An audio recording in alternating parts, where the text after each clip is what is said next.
La dissuasion, pas seulement nucléaire d'ailleurs, la dissuasion quant au fait que la guerre coûte souvent très très cher et qu'on sait quand et comment elle commence, mais jamais quand et comment elle se termine. Ce spectre-là, il fait peur à beaucoup de régimes politiques, y compris des régimes autoritaires, et que tendanciellement, je dis bien tendanciellement, on a plutôt affaire aujourd'hui à un monde plutôt plus apaisé que celui des siècles précédents. Est-ce que vous pouvez nous détailler, Frédéric Ancel, quels seraient les facteurs justement d'une guerre mondiale, puisque là ce n'est pas le cas selon vous?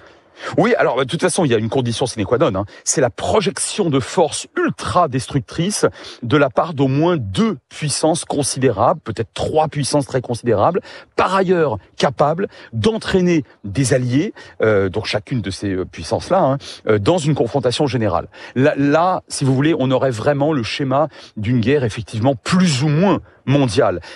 On y est moins que jamais. Et d'ailleurs, là encore, un faux paradoxe. Lorsqu'on me dit ces dernières semaines et ces derniers jours que l'avènement d'un cessez-le-feu en Ukraine pourrait avoir une incidence, je réponds mais bien sûr.